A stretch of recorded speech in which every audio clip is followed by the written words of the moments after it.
Hello and welcome. This is Achievement Hunting 101, and this is level 372. I am KooshMoose, taking over the host responsibilities because our dear friend, Wild West, is out in the wild. Where are you?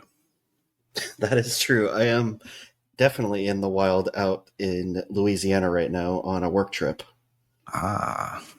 But you were supposed to, I see you're a little rusty on your hosting duties because you're supposed to say, this is KooshMoose, procurer of almost 50% gamer score, completion percentage. I don't like to brag. I don't. You sure seem to be bragging in the pre-show. Well, that's in the pre-show. I'm not going to brag where people can actually call me out on it. Thank you very much. But yes, okay, fine. I was going to leave that to the end, but fine. I'm 7 achievements away from 50% completion, which is a big deal for me. All right. Well, I just wanted to make jokes throughout the whole show. So just half the show, maybe. There we go. Let's see. I'll do half the news. You showcase half your game. We'll give them just what's coming to Game Pass, not what's leaving, and then we'll call it a show. There you go. Put in half effort show. No problem. Not a problem. So yeah, I was gonna save that for the end because what could possibly go wrong between now and Monday when this goes out? What could possibly go wrong? I don't know, like a Game Pass release that I'm gonna jump on and it's gonna inflate my total possible, and boom, now I go up to 50.1 or something, and yeah, so hopefully I can abstain from starting the new thing until I hit 50%. Hard. It's very hard for me. I like to dabble. I know. I saw you dabbling in new stuff today. I even downloaded a game that you were playing too. I saw you already had achievements in. I think it was SOPA. Is that what the new one is? Oh yeah, SOPA. Yeah, I'd love to talk about SOPA at some point. Yeah, I saw it. I was kind of looking through some Game Pass stuff. I saw it was on there, and it wasn't too long of completion. So since I'm not having kid responsibilities right now, I downloaded it and might start it. Just depends on how the week goes and everything. But so I was thinking that one was going to be a little bit like, do you remember the other Game Pass title where you were, I guess like an Indian, young Indian man, and you were like, I guess making meals like your mom used to make or something. Yeah. What was it? It was a V, wasn't it? Like Venba or something? Yeah, Venba. Thank you. So I was like, oh, that was awesome. I bet you it's another Venba. No, it is not another Venba. It is more of a point and click game. So it's more like a, kind of like, gosh, what would I even liken that to? I guess like a Wallace and Gromit, or something like that, where it's kind of animated. Like Harold Halibut at all? A little bit, yeah, but good. Harold Halibut. Ouch! Halibut was throwing that one right under the bus. Yeah, I didn't mean like claymation animated, which is probably I was kind of going more towards like the point and click, moving around. Like yes, kind of in that way, it is like Harold Halibut. Yes, that is true. And there's water, so very apt. Yes, gotcha. But it's funny. It's got I guess we're gonna talk about it. It's funny. It's got an interesting musical score to it, and I wouldn't say it's hilarious, but it's I've maybe laughed or thought about laughing, so that's good. I thought about laughing. I was halfway there to laughing. That is perfect. Hopefully I can remember it when I go home, because I'm going to use that line on my wife sometime when she loves telling dad jokes, and then she'll start busting up herself, and I'm just staring there looking at her, and I'm going to use that line and see what reaction she says. I thought about laughing, honey. That's awesome. I take no responsibility for that comment and what comes of it. No, I get you. Before we move on, though, I have to say we both finished Helldivers. So congratulations to both of us. Congratulations to you. Yeah, I wanted to. I was thinking about that earlier today. I was like, we have to mention that we both finished it, and I think we both would say it's worth the $50, or I don't know if that's the Citizens Editions or what, but whatever price it is, it's worth it. Yeah, I think the base was $40, and I think the totally useless Halo stuff was another $10. Oh no, it was $20. Was it $20? Okay, yeah, I had to buy this credit pack. Don't buy that. the totally useless Halo stuff is $20 more. So, yeah. I mean, the assault rifle was pretty cool. I used that for a bunch of missions, but eventually I got enough super credits through playing and everything to get another war bond. I think it was the it was whatever one the Coyote comes in. I bought that, or I got that one, and then I got the Coyote, which is shoots bullet. It's an assault rifle that shoots flaming bullets, basically. Whoa. Okay. So that one really just was a lot better than the assault rifle from Halo. So I just have been sticking to that. But and it's anyways, congratulations. Right? Yeah, it is upgradable. Yep. Yeah, thank you. We finished it last week. I'm gonna say, I don't know. I want to say like Wednesday, Thursday, something like that. I'm sure there's a website somewhere that keeps track of when I completed the game, but I don't know. But it was not that long ago. I believe it's called PlayStationTrophies.com or something. PlayStationTrophies.com when you play it on the real system, like the PlayStation 5. So yeah, completed it. We got enough supers. We had been farming supers for a while and had enough. And I was like, you know what? I'm just gonna do it. Like my guys in my group are like, Freem's right behind me. He's really close to having all the stuff he needs to complete the game. And Mattism and Saucy are even farther behind. And then Beer, Me, and Fug are even farther behind because they don't really have a whole lot of time to play it solo or the inclination to play it solo. Kind of do a little bit of homework or whatever. So they're only playing like once a week and making progress that way. But Mattism, Saucy, and Freeman and I, we're playing a couple times a week and just getting all the currency. So yeah, I was like, I'm just going to do it. I'm going to keep it installed. But our normal joke is as soon as you complete a game and you're the first one, you say, all right, guys, I got to go uninstalling. That's awesome. And it always gets laughs. It's hilarious. I'm sure it'll get as many laughs as your wife will give you when you try to use I was talking about laughing. Pretty much. Yes. It should go over really well. That's my favorite game. That's almost my favorite part of beating a game is uninstalling it. It's like, especially when those single ones where I don't have any responsibility, I'm like, gigabytes are off the hard drive. So here's a question. Are you going to uninstall Helldivers 2? I'm not. I just played some, even after beating it the other day, I still went on yesterday and completed my daily challenges. So I want to continue going through the war bonds and stuff like that. So at least for now, I'm going to keep it on there and play for some FUN stuff. What did I say? But no, I'm not. But yeah, I did the same thing. I just was kind of jumped in some quick play stuff or was looking for matches where the gameplay was already 10, 15 minutes into the game. So I could, hopefully just kind of skim through and get the super samples and everything, but got that done. And then I think I had about 10 or 12 more matches I had to do to get the 100 matches and came in around 40 hours myself. So not too bad. And all the multiplayer stuff's pretty easy to do. A lot of it you can even do solo too. So yeah, I still think finding supers on your own is pretty risky. It is. It is. Yeah.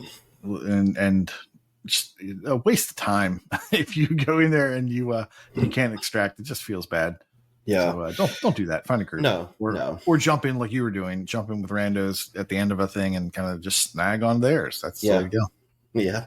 And it's stupid because it's like, even after I didn't even know until about halfway through the game that they only spawn at a certain rock formation. I found the rock formation and then I was like, and then I would never see the rock formation. I'd go through all these maps and I'm like, rock formation. That is, I know that we're getting late, but that is way after hours for that stuff. It rhymes with our favorite Hobbit, Bilbo Baggins. It's how it's referred to on the internet. I'll just have you know. Yes, it is, and people can go look at their own risk for that. But anyways, I didn't mean to sidetrack it, but just congratulations and definitely go play it. It's a lot of fun. Yeah, I'm glad you said something because I didn't know you had completed it. I wasn't just stalking you. At least in that way, I wasn't stalking you. So, I think it was 1600 something. Yeah, so I'm excited. I'm not done with the game yet. I have not uninstalled. I have to get my my various crews across the line. So I'm guaranteed to do that, and hopefully they'll put out something with more achievements. They put out more war bonds since it initially launched on PlayStation and Steam and all that, but they haven't put out any achievements with those. So I don't know that we'll get achievements, I imagine there will be more war bonds, and hopefully at some point I think we talked about this, but hopefully at some point they'll add another faction. That'd be a great chance to, make some more money, sell some DLC, and add some achievements, and lengthen the life of the game. That'd be great.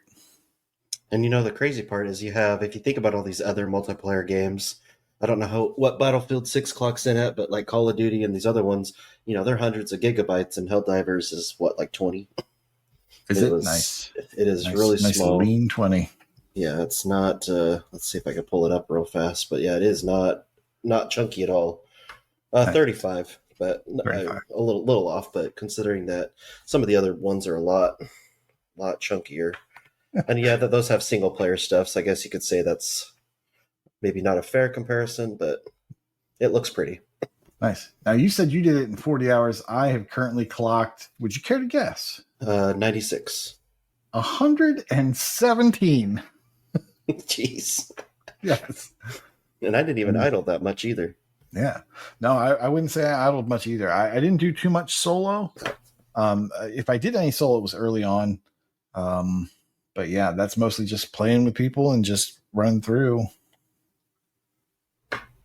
Yeah, so I finished almost a week ago. Yeah, I was the 12th, so 2 days ago. I think it was right as I think the day that I came into the hotel. I hooked it up and was playing and finished up those last. Yeah, but nice. Anyways, okay, well, that's enough. Sidetrack over. Sidetrack over. I promise we won't ever talk about Helldivers 2 unless there is DLC or threat of DLC. Or we get someone new on the podcast to talk about Helldivers. Or we get someone new that wants to talk about it or hasn't talked about it or hasn't listened and doesn't know we've talked about it. So yeah. All right. So I see there's some news that you would like to remind everyone about again. Why don't you go ahead and do that? Yeah, it's been a few episodes since I finished Anthem and talked about it. So just wanted a reminder that the servers go off on January 12th, 2026. So that is about November, December. That's about 3 months. So you've easily got enough time to get everything through. But all the achievements will get discontinued on January 12th. So this is probably going to be one of your last warnings to have enough time to do it. So if you want it, which I recommend, I think it's worth it to go through. I think I did about 60 hours. It was a decent game. And you can get it pretty cheap. I bought a physical copy for, I think, $10 at a store. But a lot of it, it's been on sale for less than $5, I think. So if you want to get it done, this is going to be one of your last warnings to get it done. And then the other thing was we got a new Design Lab controller for Outer Worlds 2. So I visited the store. I did not buy it yet, but I like the design. I did hold off. But have you visited the Design Lab? You know what? It's so funny you would mention that. I let my daughter go in today and design like 6 controllers. Now, not to get, mind you, but just at some point, yes, at some point she's going to point to one, and that's going to be what we get her for Christmas, I think.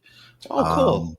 So let her personalize it with her name or gamer tag. Yeah, we already did that, but she was younger and she dropped it so many times. There's just it's a rattle now. It's basically a rattle with buttons that actually turns on the Xbox. So we're gonna get her one that she can hopefully treat a little bit better now that she's older. And here's the beautiful thing. She doesn't like the Elite. She doesn't like the stylings on the Elite. So she likes the base model better. So I'm going to save a couple bucks. So that's fantastic. Yeah, that sounds like what my Halo Elite controller's like, because I was stupid and got frustrated and let it fall off the... I have reclining chairs, or reclining sectional, and I had it on there, and I started to recline, and I forgot that it was on the chair, and boom, fell on the floor. So mine rattles a little bit. I don't use it as much. I have the red and blue one, which I alternate. And so, but just if you're aware, or, if you're ever looking for a controller or something, Outer Worlds 2 is up there. They have designed for the Elite and the normal controller. You also have a Fallout version, a Ninja Gaiden version, a Witcher version, Witcher 3, I think 10th anniversary. They finally took that off of the limited time sale or option, because they released it, and then like I was in there within 15 minutes of the news coming out. I just happened to be on the internet, happened to see it, and I went to get it, and it was already sold out. So I was happy that was on the Design Lab. I need to get it before it actually goes away. And they have Doom as well. I don't know what else they have, but those are all the ones I remember. Yeah.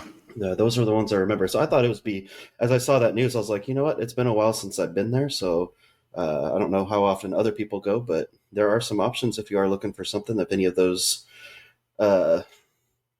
games, are favorites of yours and you want a controller for it, there you got some options now. And she went in there and she just started laughing at the one that I made, which I like orange, right? I like the color orange. That's the color of my dashboard. So I like that color. And she just laughed at my controller and said that she goes, here are mine. And she showed, my wife, she goes, Mommy, here are mine. And this one is Daddy's. It's just the way she said it. I was like, are you kidding me? Like, come on. And when I made that, it was probably like a year and a half ago. So like there were no options. There were fewer options. But I looked at it and I'm like, yeah, I wouldn't change a thing. It's fine. Before I have a quick little side story. Before I say that, the other one, I knew there was one more and I was forgetting it. It's Call of Duty is the other one. Oh, yeah. Many of us care about that. But yeah, when he said that that's Daddy's, it reminded me, I just saw a video on Facebook the other day about this little boy, like it was caught on the doorbell camera, and mom and dad are working in the front, like right in front of the camera, just doing some gardening or something like that. And this little boy comes out and he's like, Daddy, I know that look. You're going to touch mom's butt. And he's like, no, I'm not going to touch mom's butt. And then he just kept saying, he's like, but I know that look, Daddy. So when you said Daddy and, you're talking about your daughter, that's reminded me of that video. But anyways, yeah, those are the news I've got. I feel like you've got a new community event that you will be definitely participating in. I do. This is one of my favorite community events. It's hard to choose between this one and 12 Days of Christmas, or Xboxmas. Sorry, 12 Days Xboxmas. This is the Trick or Treat community event. It was just announced today. We're time traveling, by the way, so you have to go back, and it should be active by the time anyone is hearing this. The Trick or Treat event is where you have the option of choosing a trick or a treat. You have to go in there and you have to give it some parameters for your profile, what you want it to choose from. Things like, let's see, your ownership status, the platforms you are willing to play on, and whether or not you want DLC title updates only or owned DLC. And you can also filter down to started only. So if you're one of those completionists or you're worried about your completion percentage for some reason, you could make sure that you're only pulling from a pool of started only games to not, further dilute your completion percentage for just whatever reason. No one wants that. Yeah, so you can do a trick or treat. Well, what are they? Well, a treat is where they pick from your total pool of games, and they pick a kind of a low ratio achievement. I think they picked 10 or so. If only this was spelled out on the website, and it is. You can go get the actual details. But the rough idea is that they'll pick, let's say 10 achievements, and you have to complete one of those that they've randomly selected. When you do that, you've completed the treat. And then you can choose another treat, or you can choose a trick. And choosing a trick in past years has basically reused targets or other contests, other challenges that they've done throughout the year. This time, as I was reading through it, they said they've changed it a little bit. Now they're going to be doing Halloween-themed challenges. So not just reusing challenges, but maybe if they are reusing them, they're trying to put a little bit of a Halloween spin on them. That's cool. It's nice to see that, I think this is the third time they've done this. So it is nice to see them improving it and making it more of a Halloween theme. I love this because it is the best of both worlds. It's, the RTDL, but it's also 12 Days of Christmas. So it's kind of my two favorite things, two favorite contests kind of rolled up together, and you get to do it all month. So there is a badge, and the requirements for the badge are for people that have completed a combination, all total, of 13 tricks or treats, but you have to have a minimum of 5 tricks and a minimum of 5 treats. You can then use, fill it out the way you want. As long as you've got a total of 13, you will earn a badge. And I tend to just, when I do it, I just alternate. I go trick, treat, trick, trick. I just keep going back and forth because I like both of them. Yeah, I did it the first year. I was just looking while you were talking. I did it the first year in 2023. I did not do it last year at all. I don't know why, but I like it. To me, 12 Days of Christmas is still my favorite, but I mean, it's a good event. I know some last year they were talking about it on the podcast, and some people went a little crazy on it, but no, this community, achievement hunters going crazy. It's so strange. All right, moving on. We've already talked about the targets, but just to reiterate, they are for 5+ achievements containing the letters thing. They are for 100 plus gamer score. For achievements with 5 in the gamer score values, that's 5, 15, 25, all that. And it's also for achievements with the collectible flag. And there are, of course, various amounts to do for each one of those. Wild West, it is time for your showcase. Are you ready? All right. So if anybody has been paying attention to the free games that have come out, they will know what I will be talking about the free weekend games, excuse me. There was one that one of my friends messaged me about, and he's like, "Hey, you interested in doing this?" And I was like, "I don't even know what this is. I've never even heard about it." And I was like, "I'm probably not going to have time." And then I decided to, while I was watching some football, I looked into it, and I was like, "Oh, this doesn't look that bad." So I downloaded it. And this game is Polterguys Possession Party. Have you ever heard of this one, Koosh? I'm sure I looked at it, but I'm surprised you didn't do it on the free weekend. Yeah, if it was required multiplayer, that's probably why I didn't do it. But no. Well, you were misinformed because this is does not require multiplayer. Oh, okay. You can do it in multiplayer, but I did it 100% solo. So this is in the party genre. It's developed by Madorium, which I think this is let me pull it up real fast. Yeah, this is their only game. It's published by Amplified Games, which also is their first published games, at least on Xbox. So if this comes up again on a free weekend without any kind of trial on it, some of them now have started coming with like 2-hour trials or 3-4 hour trials, like on the games that take you 50 hours. Yeah, so I heard you sigh.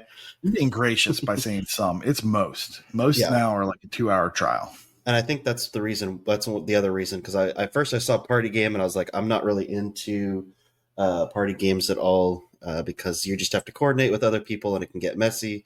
And then the other thing was, I just like you, a lot of these weekend games that keep coming up, you have only like an hour to play it, which for most games is obviously not enough time to finish it. So then you'd have to buy it anyways or hope that it comes back on another free weekend. So I just was like, I think that's another reason why I waited until some people could give some response to it. There wasn't a lot of response, but they did update the article and said that they didn't see any kind of trial period for it. So I downloaded it, which I think it was like a couple gigs at most, and started to play it. So it starts you off in a trial. Or a tutorial, and it will kind of explain the basics of the game, and then you'll get an achievement after you're done with that tutorial, and that will be your first achievement in the game. So if you want to test it out and you don't like it or anything, then you will get an achievement at the end of the tutorial. But again, this is like a 1 to 2 hour completion, so it's not going to be something you're going to be spending a lot of time with. All the achievements can be earned in private matches, except for the ones that ask you to, there is one achievement that asks you to get in the top 3 in like 5 public matches. Most of the time when I was playing the public matches, now granted, this was like 12 o'clock mountain time. So, there wasn't probably a lot of people on. It was a Friday. I think it was a Friday night or Saturday night. So it was on a weekend, but I ran into one other person. I recognize them from True Achievements, so they're probably getting all the achievements as well. So you're probably not going to come across a lot of people. I doubt it. I doubt it has a high public match people playing the game. On TA as of October 14th, it has just 1,001 people started the game, so it's not very high to begin with. So just quickly explaining the basics, you're a little spirit guy that can possess inanimate objects like a lamp or a fan or a toy or a food or something like that. You cause them to, which causes you to move the object around. You can jump out of the object and possess another object if you want, but you start the match possessed an object, and then you have a monster chasing you. There are 8 players or bots if you have, so you'll have you and then 7 other bots or players or whatever, and there's a monster chasing you, and you'll kind of go around the map and try not to be caught by the monster. You have 2 chances to be caught, or else you will turn into some slime, basically, and you'll use that slime to slow the other players down to try to be caught by the monster. So what will happen is the monster will be chasing you around. They'll hit you once. You'll keep going around trying to stay away from it. If they hit you the second time, that's when they get you the slime. Kind of like a Mario Kart or stuff like that. They do have little boxes that will give you some power-ups to do some things. Some of those are needed for achievements, but again, you can customize it in private matches to put anything you want on any of those objects. So if you want like a balloon or some other stuff, you can put it to only pop those if you want to when you catch the box or whatever. So you can easily customize the match to do whatever you need to do. Let's see. Yeah. So last person standing wins. Sometimes when you're down to the last 2 players, to kind of speed things up, they'll bring in a second ghost. So they'll have one ghost chasing one of the people, one ghost chasing the other person, and just to try to, speed it up, or instead of just run around the map for minutes at a time. So, also, after you finish the tutorial, if you come back to the game or if you exit a match, you'll kind of go to like a home base thing where you can possess some objects. That'll be helpful because there are some achievements in there, which you can easily see on the achievement guides that are posted for the game. So nothing is really that difficult to do. I think it is a decent game. I played it a little bit with my friend. Maybe if you had a group going, it might be a little more fun. It's kind of one of those games where you play it for a time or two and you're like, okay, that's good enough, and you kind of move on. So getting it done over a weekend is definitely doable. I don't think it's something that you could catch for a long time with a group. I think it'd get boring pretty fast. It's definitely not worth the $14.99 that it goes on, but if it gets around $5 or so, I think it's worth a playthrough, especially if you get some friends and just kind of play it a few times. I think you'll get your money's worth out of it. The lowest it has been on sale is $6.99. So that's kind of on the edge of if you think it's worth it or not, because that is still quite a bit of money for a 1 to 2 hour completion. There are guides that will help you out with any of the achievements, but most of them are pretty self-explanatory. There's a hiding spot, which you'll need to win around when being in the hiding spots. Those are just little objects that you'll very clearly marked on the map, so you just kind of hide in them. You can only hide in them for a certain amount of time before you have to leave. You have to possess so many different objects, which again are pretty easy to see around the level. Whenever you possess an object, it'll get kind of added to your cupboard or your different objects that you can choose at the beginning of the match, whatever you want to start with. So you got to possess different things, and then just winning rounds or getting rid of players in certain ways and all that stuff. A lot of it's pretty easy, and there wasn't a lot of guides at the beginning of the free weekend, but as I'm looking now, it looks like there's a guide on everything. So pretty decent game, pretty fun. And if it comes up again on a free weekend, I would say, have at it and get it. You can get an easy completion if you want. Yeah, now that I'm looking at it a little more closely, I do remember seeing this, and then I think my turnoffs were, it's a party game, and it's probably a 1 to 2 hour demo. So I'm probably gonna do something else instead. Yeah, that's probably why I avoided this one. Otherwise, yeah, I do like to occasionally get the free play completion. Yeah, I'm the same way. Like a lot of times I'm busy, I've worked in the week. I've got stuff to do. with my kids or whatever on the weekend, and so I don't have time to kind of devote myself to anything more than maybe a 4 to 5 hour completion at most if it pops up on the weekend. But this one was, it was a good one. I recommend it if it comes again to, for a free weekend. I'd recommend, being able to just, play around with it for a little bit. You'll get most of the achievements pretty quickly. I mean, I probably could have easily done it in an hour or less, but there wasn't a lot of guides, so I was trying to figure out a lot of that stuff on my own at the time. But well, I've subscribed to the news. If it goes on another free play, sometimes these things come back. And maybe I'll check it out then. Yeah. So that was Polterguys Possession Party. Check it out if it gets to a good sale or if it's on a free weekend. Not bad. What do you got for us? I'm going to talk about a game that cannot be completed in 2 hours. This is Deep Rock Galactic. maybe 2 times that. Maybe a little more. You mean 100 times it? 100 times that. It's not a math podcast, and it's not. As you will. So the game is Deep Rock Galactic Survivor. This is on Game Pass Premium. If you know what that means now, if you translate that back in your memory to what that used to be, I believe that is Game Pass Core. I think is what that used to be. I thought we decided not to go into Game Pass stuff. Yeah, it feels like it was 2 years ago. I don't remember back on the name of those things. In either case, today that is called Game Pass Premium, and I'll leave it at that. The developer is Fun Day Games, and the publisher is Ghost Ship Publishing. Now, you may have heard about this before because I believe I talked about Deep Rock Galactic, which is a first-person co-op mining type game, but it's also a shooter, and it's pretty fun. It gets really hard, and that was developed by Ghost Ship Games, and it was published by, I want to say, Coffee Stain Studio. I don't have that information. I'm just going on what I remember from 5 minutes ago when I did have the information. So Ghost Ship Publishing and Ghost Ship Games must be related because it's the same IP. And it is essentially, like I was talking about when we were talking about Helldivers 2, it's kind of the opposite, right? Helldivers was this top-down kind of action-adventure game that they turned into a third-person shooter, and they brought over all the mechanics and the sound effects and all that fun stuff, and they were able to make a completely different style game using all that stuff really well. Exact same scenario here, but flipped and reversed. They took a first-person shooter type game, and they switched it into an overhead vampire survivor like, and it works so well. It's really, really good. Spoiler alert, too long didn't listen. It's really good. Go play it. The game, if you don't have Game Pass and decide to buy it, it's only $13. That's a fantastic price. And if you go for the super duper version, which just gives you some cosmetic skins, does not give you any sort of weapons or anything to make the game any easier. It's only $20.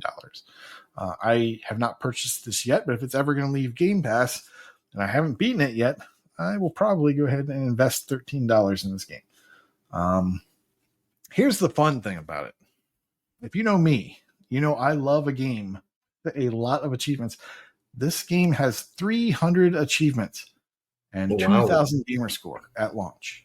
Not the 1,000, 2,000 gamer score. And all of the achievements are either 5 or 10 gamer score. There's no hundreds or anything, or no funky values like 7 or something. It's 5s or 10s, and you don't even care what they are. You're just in it for the pop, and that's what I love, is going on a run and having 2 or 3 things pop. And you're going to see a lot of that if you stick with this game in the first 10, 20 hours, something like that. All the time things will be popping, and it's fantastic. The completion estimate on TA is 100 to 120 hours. There currently, as of today, 10/14, there are 35 completions, which blows my mind, because this game is an effort if you're gonna do that, but it's a fun time while you're doing it. If you're into this type of game, it's Vampire Survivor like. If there's one thing I've learned, it's like when I've tried to I want to try to get one of the top completions in the game. People go crazy for that stuff. I was playing nonstop when Hitman 3 came out, and I was really going at it, and I still finished third, and I was losing sleep because I was I really want to just get right at the top. And there was just people that were just going. I was like, how are you doing this? Like, the game came out and you've played like 18 hours in a 20-hour time period. Like, it's mind-boggling. It's insane. To get those first completions is pretty rare, and there's a reason. Yeah, because you got to be really committed or really lucky, or both. But this game, I was definitely not going for the first completion or any of that. I'm just having a good time with it, and it's just part of my daily rotation. Yeah, my daily what? Right to jail. Yes. You don't complete games first, right to jail. No, right to jail. So what I will do is I will play a level or two of this a day, or more, definitely more. But I will play at least one or two levels a day just to kind of have fun with it. I'm really enjoying it. So what does it entail? Well, first of all, you decide if you're going to play a regular level or if you're going to play what they call a gosh, can't remember what it's called now. But it's where you basically lead a drill and you have to go find fuel and return it back to the drill. Once again, this is top-down Vampire Survivor-like, but in 3D graphics. It's not going to be sprites. So it's kind of like Army of Ruin, if you think about it, in terms of if you've played that game or not before. But just really good looking, just really, really well done. So you're going to pick this level. You're going to play standard level. A regular run will be 5 levels long. And what that entails is you drop down into the mine shaft, and it's just big board. And you kind of run around, and you will be mining gold, and it will be mining nitra. Now, those two things are your in-run currencies. They will not last outside of the run. And you'll use those to either purchase weapon upgrades as you level up, or re-roll the options for those upgrades when you level up. Gold will basically re-roll while you're in the middle of a level, and nitra will be used to re-roll a different type of power-up that comes down with with a little refueling pod will drop down at some point during the level. And when it does, you have an option to get a different type of power up. And that one can be, if you don't like what's there, you can use some nitra to re-roll the options and then choose one. You're going to, like I said, those currencies will not last after the game. They will carry on from floor to floor.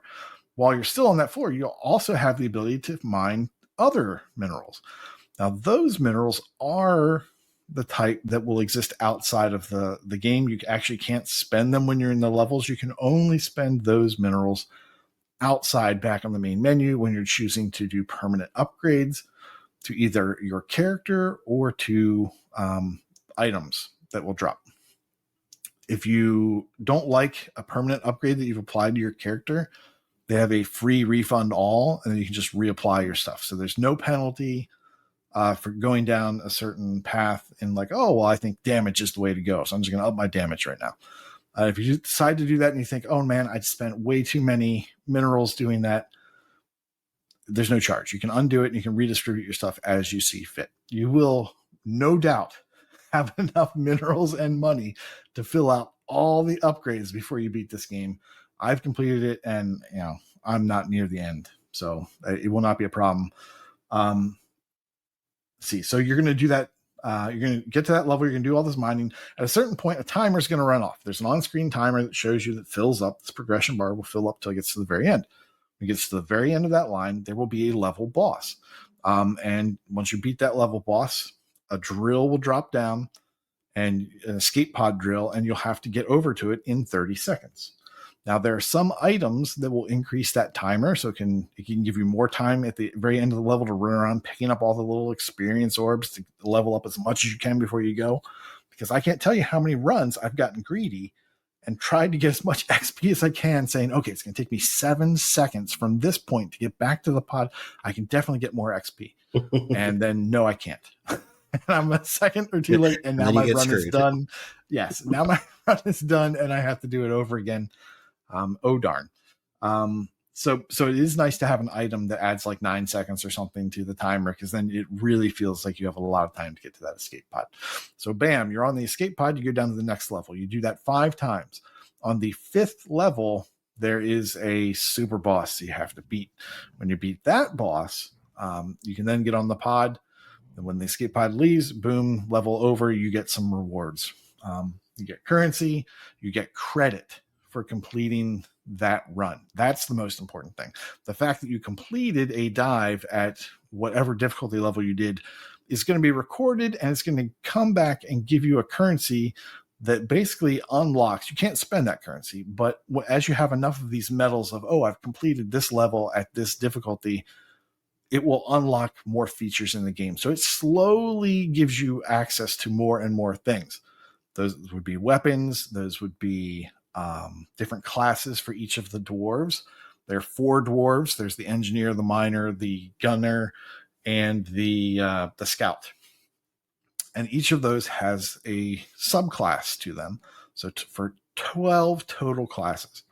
And they have different perks. Like one of them might have more armor, but they move slower. And they're really good with explosives. Or they can get access to a class of weapon they wouldn't be able to get before. Like this class can now get heavy weapons, whereas before they would only ever get light or medium. So you pick those classes based on how you want to augment your play. If you need to just get a little bit of help, like, I just need to be a little bit faster. I need to be able to dig faster on this level. So I'm going to use this class if you have that option. So lots of nice little ways to kind of give yourself just a little help to kind of get over that little difficulty bump that's keeping you from finishing a level. Let's see. There's 110 weapons total in the game. And those, like I said, will unlock as you progress further and further into the game. 4 dwarves, 3 classes per dwarf. There are masteries. Now, masteries are when you choose a particular level and say, okay, I'm gonna go master this weapon. And you can, let's just say it's a grenade, an ice grenade. If you complete the dive mastery for that weapon, you will permanently add bonus effects to that weapon. Now, a weapon mastery is 3 levels, and you only have that weapon. So, whereas before in Vampire Survivors, I can carry up to like 8 weapons or something crazy, right? Well, in a weapon mastery, you're only able to carry 1 weapon, and it's only 3 levels. Nice thing is that one of those things that drops in mid-level from the restocking or the resupply pod is a bonus. Once you progress further enough into the game and you unlock this bonus, it's a bonus that will drop down a level 6 weapon, a random level 6 weapon. So let's say you're using a grenade that you have no control over where it goes, and your guy is throwing it in the wrong direction. It's really nice to have a gun that auto targets the nearest enemy, because then you can just stand near the nearest enemy and still be doing some damage while your grenade is off going wherever, doing whatever damage it needs to do. So some of those more difficult weapons, they're kind of random based on where they attack. It's nice to be able to have a chance to get that weapon that will help you complete the level a little bit better. It's kind of frustrating to get to the end boss and be like, I just can't do enough damage because my grenade is going left when the boss is right. There's nothing you can do about it. So you're going to want to keep an eye on some perks that are really helpful. There's another perk that you can get from that drop pod that after each floor, you'll get 50% of your health back, which is really nice.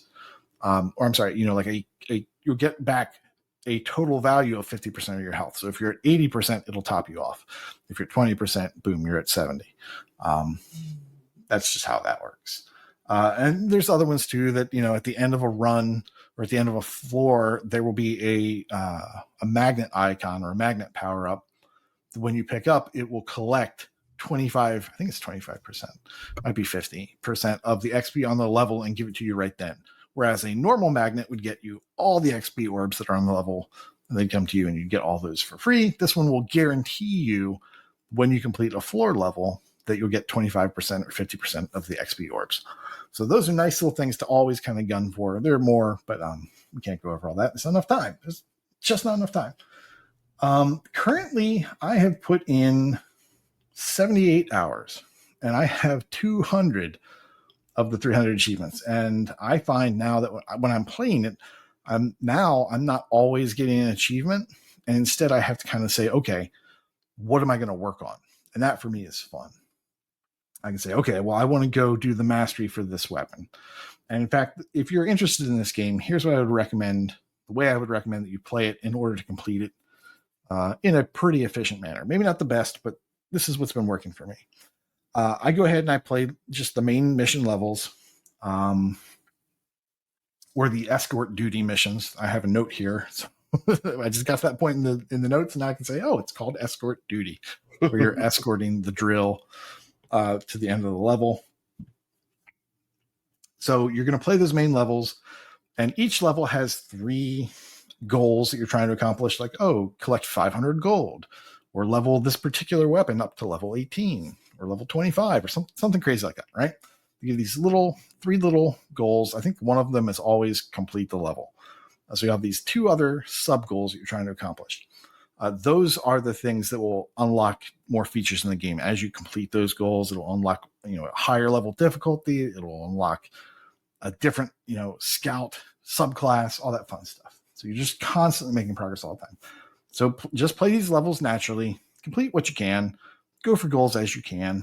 When you hit a, like a soft wall, and you just, I'm just not making any progress. Okay, switch to masteries, weapon masteries, because that will make all of your weapons that you get more efficient. They'll either give them damage bonuses or reload speed bonuses.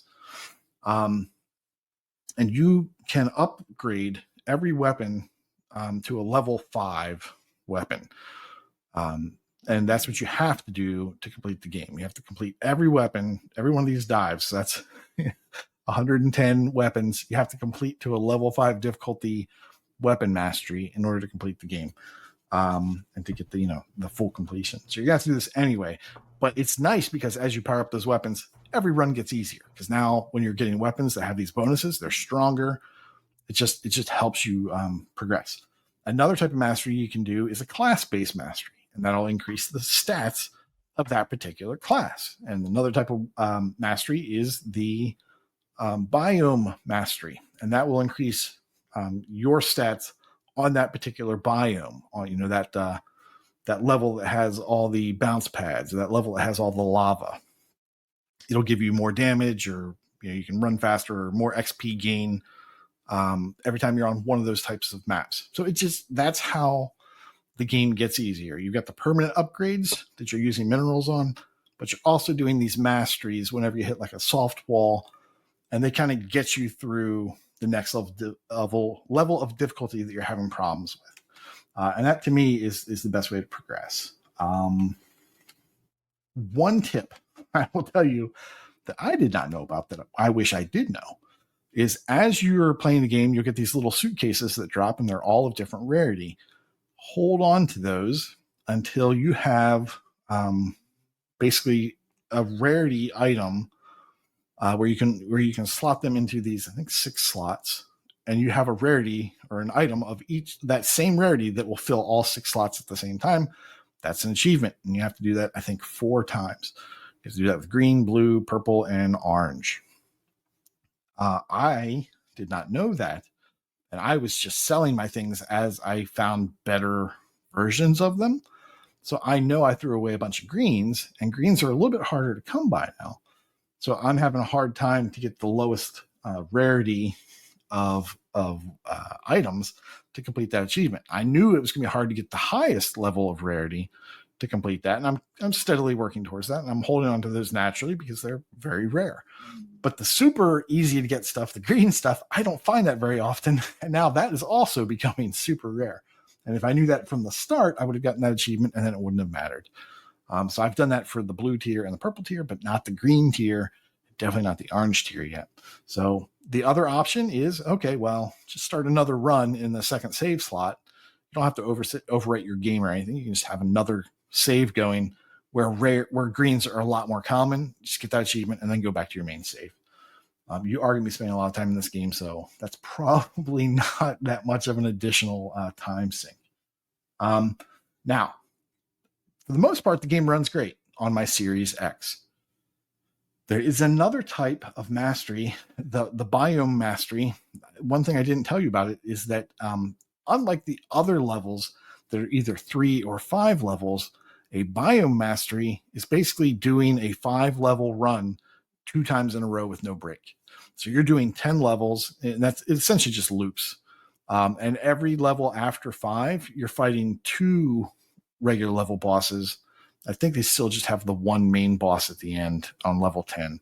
But for 6 through 10 or 6 through 9, you're fighting like 2 kind of elite bosses, but not super bosses or end bosses. And the difficulty is ramping up. The number of bugs is ramping up, and it's really hard towards that like 9th, 8th, 9th, 10th level with that many enemies on the screen, because they're getting progressively harder and harder to kill as you go. They take more and more damage. So you're going to have more and more buildup of bugs on your screen at one time by the time you get to that 10th floor. And the performance chug on the console could cause you to, die, could cause the game to lock up.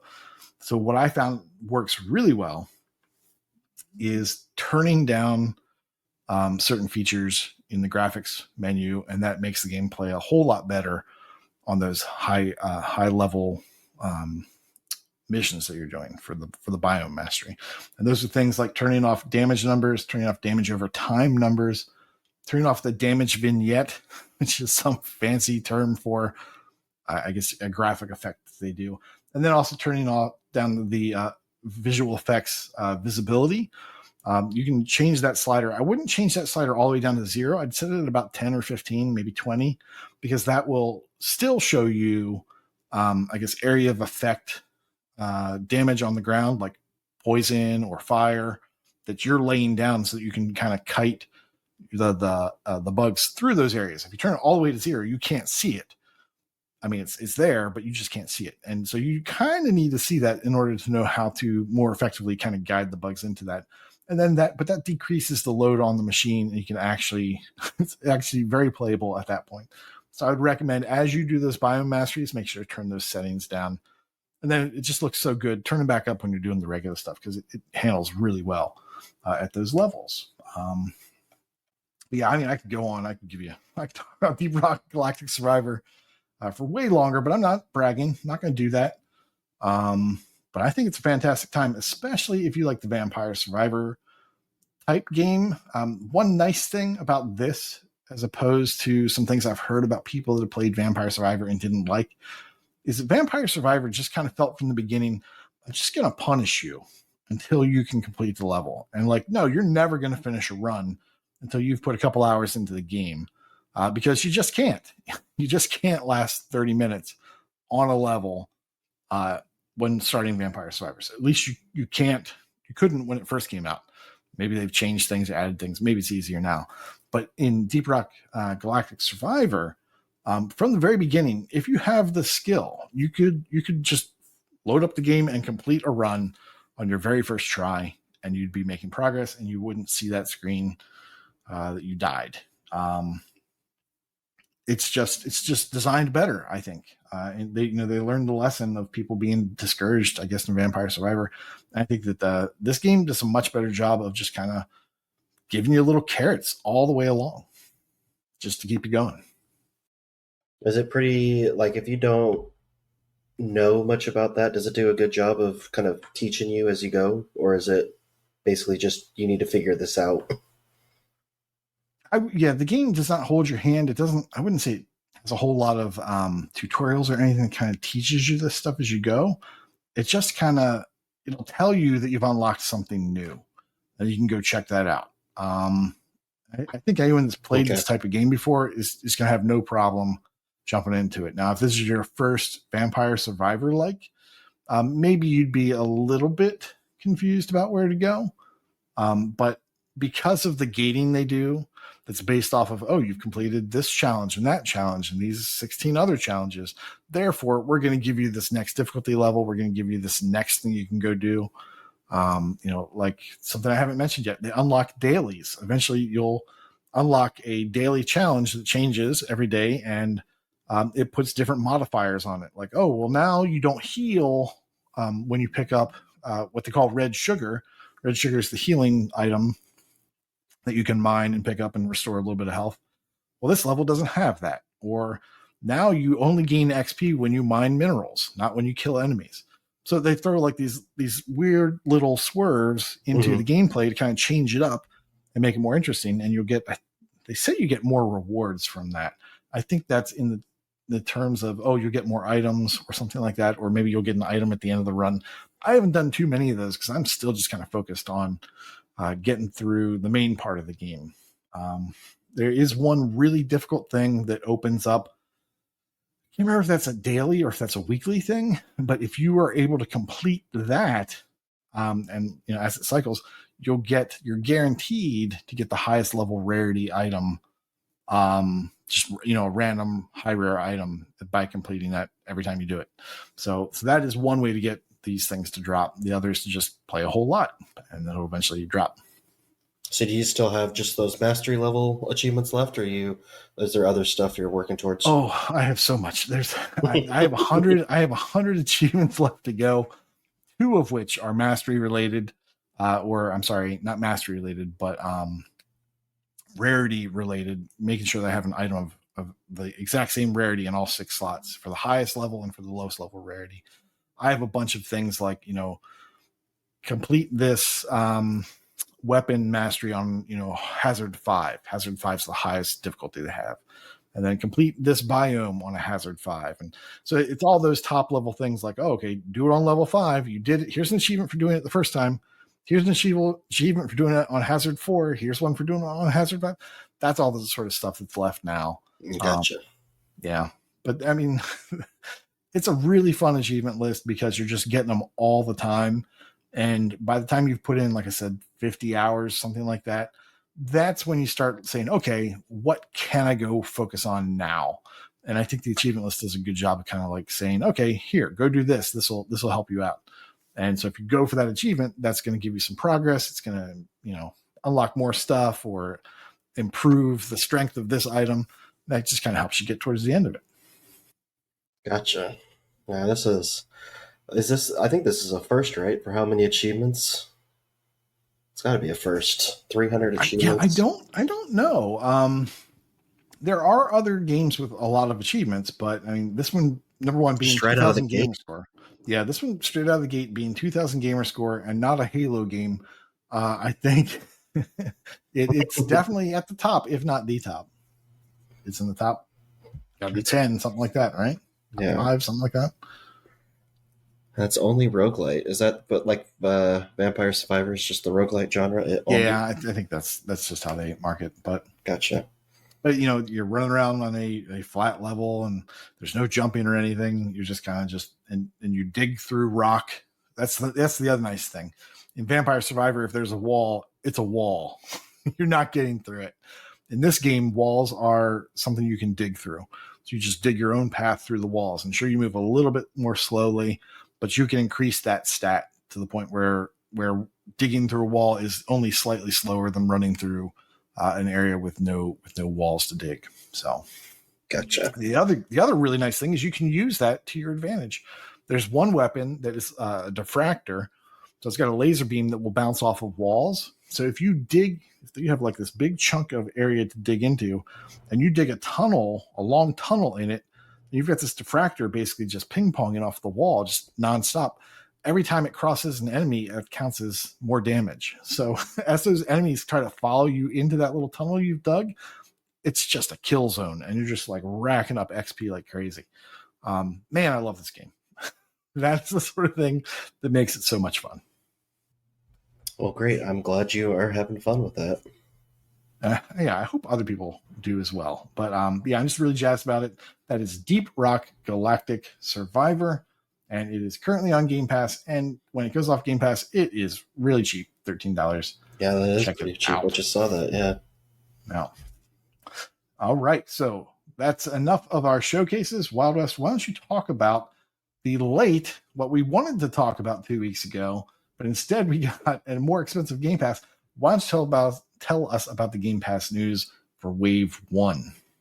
All right. So available now, we have, Supermarket Simulator on Game Pass Ultimate Premium PC Game Pass, which means it's available on Xbox Series X and S, PC Cloud, That just gets more and more of a mouthful every time with all these changes they do. Yep. Looked at it a little bit today, and it looks to be about a 10-hour or less completion, depending on who you're looking at. So maybe not like other simulators where they make you do things so much that it's like a 200-hour completion. I don't know. I might check that one out. Let's see. We also have Baldur's Gate and Baldur's Gate 2 Enhanced Edition on Game Pass Ultimate Premium PC Game Pass. That should be available now as well. Also available now is the Casting of Frank Stone on Game Pass Ultimate PC Game Pass, and it's available on Xbox Series X and S, PC, and Cloud. One we were talking about in the pre-show that is available by the time this releases is Ball and Pit, or Ball X Pit. Game Pass Ultimate PC Game Pass, so it's available on Xbox Series X and S, PC, and Cloud. Do you want to tell us a little bit about what we were talking about? Yeah, so Ball X Pit is a pretty cool looking roguelite. Sorry. That's just a fun game, apparently, that our buddy Rocker Dude had early access to in order to review, and he may have the first completion. If not, he's pretty far up there, but he says that this game is like a 9.5 out of 10 because we know 10s aren't possible. It's not possible to have a perfect game. So this is as close to personal as, as close to perfect as Rocker Dude will ever score a game. He told me on the side that it's pretty far up there. So I would say this one's probably gonna be a lot of fun. I'm really looking forward to it, and I hope it doesn't ruin my chances at 50% this week. Well, it definitely seems like your chances of becoming first to complete it is ruined, so sorry for that. Completely ruined, yes. I know how much you go for that. All right. The Grinch is also going to be coming out on October 15th, so should be available by the time the podcast airs. And this is the Grinch Christmas Adventure, a Merry and Mischievous Edition. This one replaced the previous Grinch game that I think came out last year or the year before. This will be available on Game Pass Ultimate, Premium, PC Game Pass on console, PC, and cloud. And this is a separate stack, correct? Yes, it's a separate stack, and I believe it's going to include the DLC that is still purchasable for the delisted version. I don't know if it's going to up the gamer score or not, or if they're going to decrease the values. That is something we have yet to see, as far as I know. All right. Also available on the 15th is Eternal Strands on Game Pass Premium, console, PC, and cloud. He is Coming on Game Pass Premium on PC. Ninja Gaiden 2 Black on Game Pass Premium, and it's going to be available on Xbox Series X and S, PC, and cloud. Also available by the time the podcast airs on the 16th will be PAX Day. That is available for Game Pass Ultimate Premium PC Game Pass. Friday, October 17th, we'll have Keeper. That's going to be available on Game Pass Ultimate PC Game Pass. That's going to be available on Xbox Series X and S, PC, and cloud. Sounds like you're excited for this one, too. Oh, yes. So excited. Couldn't even get through reading it, and you're already just... I'm super excited for that one. So, yeah. I have not heard of this one. Can you... I guess since you're so excited about it, why don't you tell me a little bit about it? Yeah. So Keeper is the next game from, Double Fine. And Tim Schafer. Oh, okay. Yes, you play. And here's the elevator pitch. You play as a sentient light tower or lighthouse that basically gains sentience, and you have a friend bird called Twig, and you have to use your light beam to solve puzzles. There's no combat, so it's going to be a whole lot of exploration. The art style looks psychedelic and amazing. Just I'm trying not to watch any trailers because I want zero spoilers for this, but I just love a Double Fine game, and I am very excited for this one. If this one was coming out tomorrow, I would for certain not do well with my completion percentage. Whereas now it's almost, I'm sure I'm going to hit 50 and then immediately drop.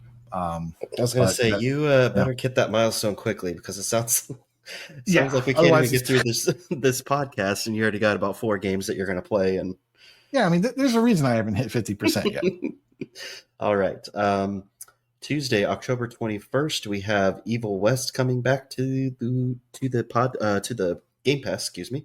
Mhm. That's going to be available on Game Pass Ultimate, Premium, PC Game Pass. So that'll be available on console, PC, and cloud. We also will have the much anticipated Ninja Gaiden 4, and that's going to be available on Game Pass Ultimate and PC Game Pass for Xbox Series X and S, PC, and cloud. All right. Now, along with the news of the new, we have the news of the leaving. That means that the middle of this month, tomorrow, it's going to be, by the time you hear this, it's already gone. And that is Cocoon, a 4 to 5 hour game, which I thought was amazing. I really liked Cocoon, and it breaks my heart a little bit to hear people just playing it using the guide. But okay, if you weren't going to play it anyway, I guess I'm happy that you're playing through the guide, and maybe you get to experience some of the excitement and twists. I think the game does a really good job of kind of like twisting your expectations and making you feel like a genius when you solve a little puzzle. So I hope they get some of that if you're just following a guide, but maybe you don't care, and that's fine too. Also up, Donut County, another really fun game. This one I don't think you could spoil with a guide. It's just a fun thing to do. It's just fun to drive a little hole around the ground and just eat up all the things in the lawn. That's just inherently fun. So go ahead and check it out. I would probably buy that because I just love that game. I want a sequel, Donut Country, or Donut State. I don't know. Make it better. Donut United States. There you go. Donut United States. Go to different. Yeah, you just eat the United States and the game's over. Okay, that's fine. I'm sure. I guess. Okay. Maybe that sales pitch isn't the best. Whatever. There's also Teenage Mutant Ninja Turtles Mutants Unleashed, which is a 12 to 15 hour completion. And there is Core Keeper, which is 80 to 100 hours, and that is a stack. There is a version on the Xbox. There's a version on the PC. I will play neither of them because it just looked way too involved for my tastes. Yeah, there were some people that seemed to like it. It's a survival game, I believe. But yeah, the 80 to 100 hours is just too much right now. But yeah, Cocoon, I did try Cocoon based off of your recommendation. I guess I just didn't get into it as much as you liked it. It was fine, but yeah. There you go. It was fine. It was perfectly fine. there's a nice average, different coin. There's an average recommendation of it was fine. So there you go. Have a good fine time with that game, hopefully, before it leaves Game Pass. But of course, once again, it's already gone by the time you've heard this. I hope they make another one or they make something else because I thought that was a really cool idea. But that is the end of our Game Pass news. That's also the end of our podcast. So there is nothing else here to talk about other than come join the conversation over on the Discord.